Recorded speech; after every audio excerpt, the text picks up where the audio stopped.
All right, Pound for Pound devlog number 4. I am Tony, the developer of Pound for Pound, a new MMA promotion tycoon / simulator game. The game is available right now on Steam in early access. You can also find a free demo on Steam if you want to try it out. Links to both are in the description below. But if you're watching this, you probably already bought the game. And to that, I will say thank you so much to everyone who bought the game this week. I had some internal projections. I thought, okay, well, I know how many wish lists we got, how engaged the fans are in Discord. I know how many people played the demo. Based on some research I did on like what is a good conversion rate, yada yada yada. Like I had some projections on what the game could do in the first week. Gotta say, it exceeded those expectations. So just want to say thank you again to everyone who's enjoying the game right now. And as I've said before, right, like it's not just important that you guys are, buying the game is awesome. Don't get me wrong, but like the reviews on Steam have been great, and that's cool to see, and like that really helps because Steam, that's one of the main signals with Steam. Like the number of reviews you get, and make sure they're positive reviews and yada yada. Like that does help spread the word. So that's also been awesome. But what really has been helpful this week, and why I want to talk to this audience, what I want this devlog to become in the future, is my way to open up to you guys on where I feel like the game is. Because what I think has been really helpful from you guys this week has been how many of you have gone into the early access feedback channel on Discord, how many of you have gone into the bug report channel or the feature request channel and been open about the things that you want to see in this game, the things that you don't like about this game, the systems that you feel just don't resonate with you or don't work well enough or feel shallow or feel unfinished, that kind of thing. All that's really helpful for me. All of that is really, really helpful for me because, for me, like the game's in early access. Like I will be the first to admit the game is not done. In fact, I keep saying this to myself all week as I've seen like some of the metrics come in, the reviews come in and like how much you guys are playing the game. What's really cool to me is like this is the worst the game will ever be. Like Pound for Pound is an early access game. I intend to put out a new patch at least once a week with either UX changes, bug changes, balance changes, new features. Like I'm going to continue doing this, continue building this game for the next 6 months to a year until I feel like Pound for Pound is like the best MMA promotion tycoon simulator game out there. Like I am, that is where we are. And so the fact that you guys have been so engaged in the game is awesome. But what helps me is I know the game isn't great. Like I know that there are plenty of parts of the game that are not ready for prime time or like that feel unfinished, that feel shallow, that feel, they feel like early access. The helpful part is that when you guys say, hey, this feels unfinished, this feels, half-baked, this system isn't fun, yada, yada, that helps me align what I need to be working on or like do is where my head's at as far as what the next things that this game needs. Do they align with what I'm hearing from you guys, the core fans of Pound for Pound, right? The guys who are putting in, 10, 20, 30, 40 hours into the game in the first week. Are you guys, like, is the way you feel about the game the same way I feel about the game and what needs to come next? And so that's where I think, like, continue that feedback, keep that coming. Because there will be a patch this weekend. So let's talk about what's coming up next. There will be a patch this weekend. The patch this weekend will do a couple things. It's going to fix some of the bugs that have been reported in the last couple days. It's going to solve the issue of a couple UX problems of like, hey, I want to be able to skip through some of the animations in the fight summary stuff. That's all going to happen this week. It fixes some of the fight commentary problems or fight engine problems. The 0 second stuff is gone. And then the fight commentary stuff, which like the commentary engine is one. The commentary engine is one where it's like, I screwed that system up. Like that is completely on me. I won't bore you with too many technical details, but like that, the commentary engine is just too complicated for what it's worth, or for where the game is right now. Like there's the engine itself. So I'll get real technical real quick. We'll try to keep this under like 2 minutes, but like there's a fight engine, which is what actually happened in the fight. That's all the engine is supposed to do. Take these two fighters, simulate them in a fight, all the actions that they do, and output that in a certain format. Then take that output in a commentary system and like read the output of what everything happened in the fight, and then say, okay, now generate lines of commentary for all of that. And that would be a way of doing it. But then I decided to put this third system in, which has really screwed me over because it's just so bugged right now, which is this observer system. And this is why, for people who are saying like this commentary seems so janky of like, sometimes it'll just, every title fight, like every single line of commentary says it's a title fight and everything is, every main event has these like weird lines in it.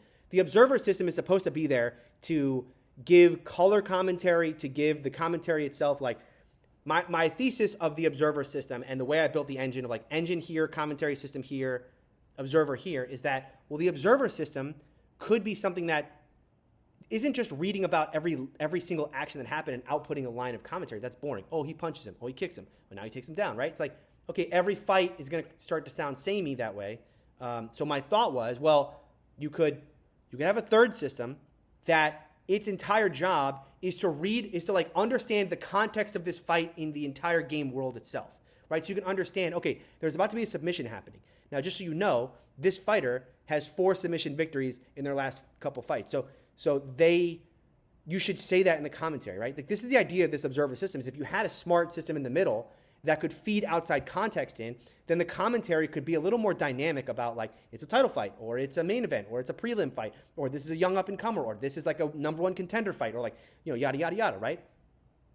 And so it's a little too half-baked right now because the one thing it does, and it does it really poorly, is it does this title fight thing where it's like every line of commentary is like title fight.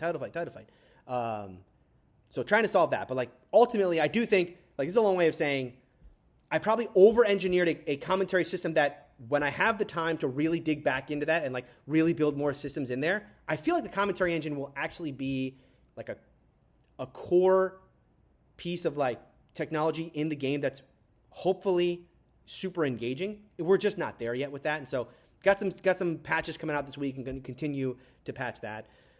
One thing that's also going to happen this week is I'm taking pay-per-view out of the game. I know it's going to sound weird to say because pay-per-view is technically bugged right now, but because it's bugged, I've had the ability to kind of go back and reevaluate how that system works alongside some of the feedback that you guys have given me. So 2 pieces of feedback that have really come in this week that have shaped my immediate future of systems I want to build in the game. Number 1 piece of feedback is event types. Like the game is too strict about event types. And if I want to hold a small show in a small venue with low-level fighters to build them up, the game punishes me for that. And it becomes too prescriptive because of the prestige system. It becomes too prescriptive to how each card needs to play out. And there's no way for me to hold a small show without the game punishing me for that. That's bad. And so in looking at the way pay-per-view works and how I want all of this event type stuff to work, I think it's better that I remove pay-per-view for the game temporarily and then in the next patch release a robust overhaul to the way events happen in the game that allow you, the player, to define what type of event you're running and the game world react accordingly to that. So if I want to hold a prospect showcase as a regional, if I open up a new featherweight division and I want to hold a prospect showcase with a bunch of free agent featherweights with a couple of my guys as a main event, I should be able to do that and the game doesn't punish me for that as long as I am saying, no, this is going to be a minor show. It's going to be held at a smaller venue, yada, yada, right? That whole system needs and you can imagine how that system kind of plays itself out as you get into pay-per-view land, right? And why it's important that I don't just shoehorn in pay-per-view now and then rework that entire system when pay-per-view gets back in the game. So that's kind of a decision I'm making right now. Like pay-per-view is coming out of the game temporarily, and then it will come back into the game next week when I have a more robust event type system in the game. The next thing that someone said, which I completely agree with, and it is kind of the main charter of like we have to fix that, which is that the game has no risk. At some point in the game has no there's not enough downsides in the game. And so everything just becomes like, I want to sign this fighter. I have enough capital. He's on my roster. I want to put him in a main event. I put him in a main event. I want to put him on a prelim. I put him on a prelim. I want to put him up against a winless free agent. I put him up against a winless free agent. I want to put him up against my number 1 contender. I put him up against number 1 contender. It doesn't matter. Like I can do literally whatever I want. and there's no risk to that, other than maybe the game world will say, hey, that fight wasn't like prestigious enough, and so your prestige level will go down. But that's the only thing that happens in the game, and you can mitigate that by doing a whole bunch of other things that get your prestige level back up again. So there's just not enough in the game that really has downside, and it leaves the game feeling a little bit samey, or like it's almost like it's this cozy experience that almost becomes like shallow. That's got to be fixed. And so the next thing that I'm adding to the game in that next patch is fighter agency. Fighters, you right now as the player are the only entity in the game that really has true agency. That can't be the case going forward. Every entity has to have its own agency, and therefore you have to be responding to, like, the fighters have to be able to respond to you, and you have to be able to respond to the fighters, and there has to be kind of a two-way engagement there, so that if I sign an undefeated fighter and I say they're going to be on a prelim, that should have in-game consequence with that fighter, with the game world, with a whole bunch of stuff. And the first way that that's going to happen is that fighters are going to have agency. Fighters are going to be able to ask things from you. You're going to be able to ask things of fighters. You're going to be able to promise things to fighters. And there should be a relationship between you and each of the fighters, so that if I go to sign a fighter who is a high-level fighter, they may say, I will sign for you, but, I need a title shot right away, or, I only want to be in main events, or, I don't want to be on the prelims, things like this, right?